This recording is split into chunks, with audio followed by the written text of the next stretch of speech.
खैबर पख्तूनख्वा में बहुत बड़ा अपसेट हो गया। पीटीआई का अपने ही गढ़ में बल्ला न चला। बल्दियाती इलेक्शन के गैर सरकारी गैर हतमी नताइज। कोहाट बन्नू में जेयूआई के मेयर मुंतखब। पेशावर में जेयूआई के उम्मीदवार जुबैर अली की बढ़तरी। 64 तहसीलों में जेयूआई 20 सीटों के साथ पहले नंबर पर। पीटीआई के 15, 11 आज़ाद उम्मीदवार जीते। एएनपी 8, मुस्लिम लीग नून के 3, जमात इस्लामी और इस्लामी तहरीक इस्तेहकाम के 2 उम्मीदवारों की फतह। वफाकी वजीर अली अमीन गंडापुर के हलके तहसील पहाड़पुर से पीपल्स पार्टी के मखदूम अल्ताफ शाह कामयाब।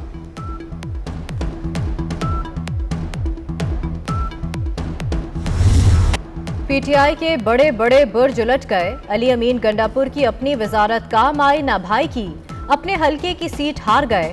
तहरीक इंसाफ डीआई खान की तहसील परवा और तहसील पहाड़पुर भी खो बैठी। वजीर मुमलिकत अली खान को तख्त भाई में शिकस्त। असद कैसर अपनी तहसील जीतने में नाकाम रहे। शहराम तरकई को भी हार का सामना करना पड़ा।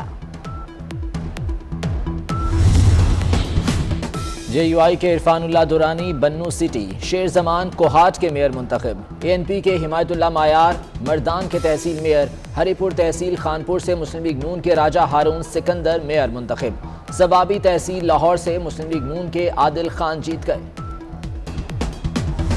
मैं समझता हूँ कि अगर हमारे सबसे जो हमें मुश्किलात रही वो महंगाई की वजह से रही है। महंगाई है, लोग परेशान हैं, बिल्कुल हम इस वजह से आप लोग खा रहे हैं। देखिए ज़्यादातर तो यही एक ही वजह है, महंगाई। बल्दियाती इलेक्शन में हार की वजह महंगाई है। खैबर पख्तूनख्वा के वजीरों का बरमला एतराफ। वजीर मेहनत शौकत यूसुफजई ने कहा कि अगले 2-3 माह में महंगाई कम हो जाएगी। हमने अच्छे उम्मीदवार खड़े किए मगर वो भी हार गए। सूबाई वजीर आतिफ खान ने भी शिकस्त की वजह महंगाई को करार दे दिया। असल मसला है जिसका हमें पहले भी एहसास था और अभी वाकई हमें ज़्यादा हुआ है। महंगाई की वजह से लोगों को काफ़ी परेशानी है और यही एक वजह है और मुझे तो ऐसी कोई वजह नज़र नहीं आती। जमीयत उलमा इस वक्त तहसीलों की सतह पर भी और यूनियन कौंसलों की सतह पर भी सबसे बड़ी जमात बन गई है। वक्त आया तो साबित कर दिया कि पिछले इलेक्शन में दांधी हुई थी। मौलाना फजलुर रहमान अपनी जीत पर बहुत खुश। कहते हैं कि पी बल्दियाती इंतखाबात में जेयूआई सबसे बड़ी जमात बन गई। वक्त ने साबित कर दिया गुज़श्ता इंतखाबात में धांधली हुई। हुक्मरान जमात के अपने लोगों ने अदम एतमाद कर दिया।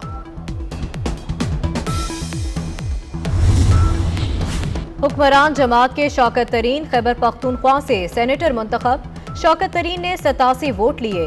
कराची से वोट मुंतकिल होने के सहाफ़ी के सवाल पर शौकत तरीन नाराज हो गए। कहा कि उनका वोट लाहौर में था और ससुराल पेशावर में है। दामाद आधा घर वाला होता है, पठान तो अपने दामादों की इज्जत करते हैं। मेरा वोट कराची से यहाँ नहीं आया, मेरा वोट लाहौर से यहाँ आया। अच्छा, लाहौर में मेरे वालिदैन रहते थे तो वहाँ था, यहाँ मेरा ससुराल है। तो इसका मतलब है वो कहते हैं ना कि जो आता आपका दामाद होता है वो आधा घर वाला होता है। तो पहली बात है आप अपने आधे घर वाले के साथ इज्जत कर रहे हैं, कम से कम कोई तो। और पठान तो कहता है इज्जत करता है लोगों की, यार अपने दामादों की इज्जत करता है। पेशावर में 14 से ज्यादा प्रिजाइडिंग अफसरों की गुमशुदगी पर पीपल्स पार्टी का शदीद एहतजाज। इलेक्शन कमीशन पता करे पेशावर के पोलिंग स्टेशन से एक दिन बाद भी 14 प्रिजाइडिंग अफसर आरओ ऑफिस क्यों नहीं पहुंचे। फैसल करीम कुंडी का सवाल। कहते हैं पेशावर जैसे बड़े शहर के इंतखाबी नताइज अगले दिन तक मुरतब न होना एक बड़ा सवालिया निशान है।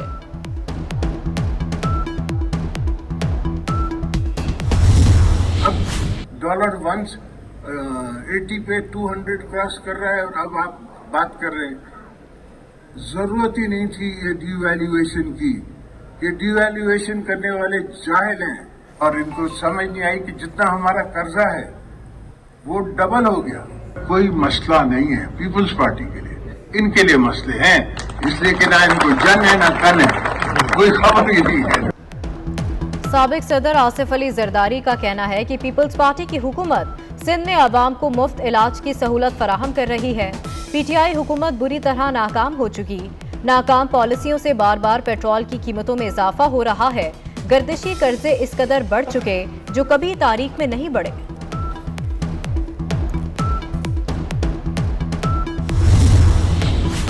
آرمی چیف سے امریکی نمائندہ خصوصی برائے افغانستان تھامس ویسٹ کی ملاقات۔ آرمی چیف نے اسلامی تعاون تنظیم کے اجلاس میں شرکت پر امریکی نمائندہ خصوصی سے اظہار تشکر کیا۔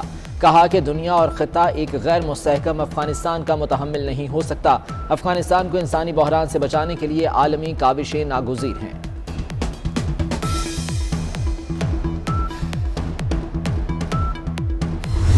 افغانستان کا جو معاملہ ہے بڑا گمبھیر ہے۔ وہاں پر لوگوں کو ایک وقت کی روٹی کے لالے پڑ گئے ہیں، دوائی نہیں ہے، وہاں پر خوراک نہیں ہے، وہاں پر لوگوں کو بے روزگار ہو چکے ہیں۔ تو افغانستان کے عوام کی امداد کا جو معاملہ ہے وہ بڑا سنگین ہے۔ افغانستان کا مسئلہ گھمبیر ہے۔ افغان عوام کو روٹی اور دوائی کے لالے پڑ گئے۔ عالمی برادری افغان عوام کی مدد کرے۔ اپوزیشن لیڈر شہباز شریف کی میڈیا سے گفتگو۔ اپوزیشن لیڈر کی احتساب عدالت میں پیشی۔ شریک ملزم احمد علی پر فرد جرم عائد۔ حمزہ شہباز کی طبیعت خراب، عدالت حاضری سے معافی کی درخواست۔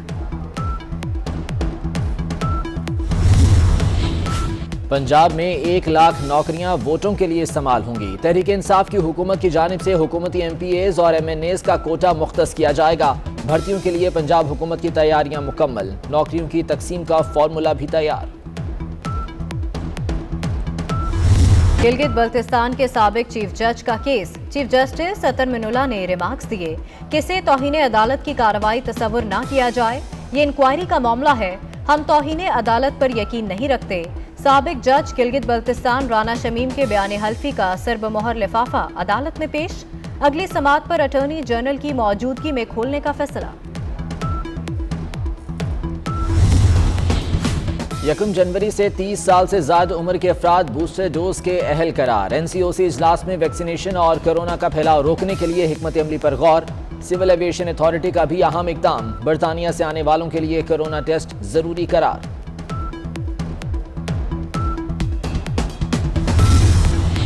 حکومت کے لیے ایک اور چیلنج۔ پاکستان اسٹیٹ آئل کے واجبات بلند ترین سطح پر پہنچ گئے۔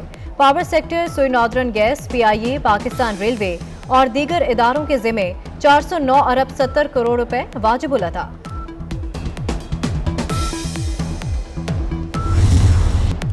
پاکستان میں آلودگی کے سائے گہرے۔ دنیا کے آلودہ ترین شہروں میں لاہور دوسرے نمبر پر۔ ایئر کوالٹی انڈیکس 332 ریکارڈ کیا گیا۔ فضائی آلودگی سے سانس، گلے، آنکھوں کی بیماریوں میں اضافہ۔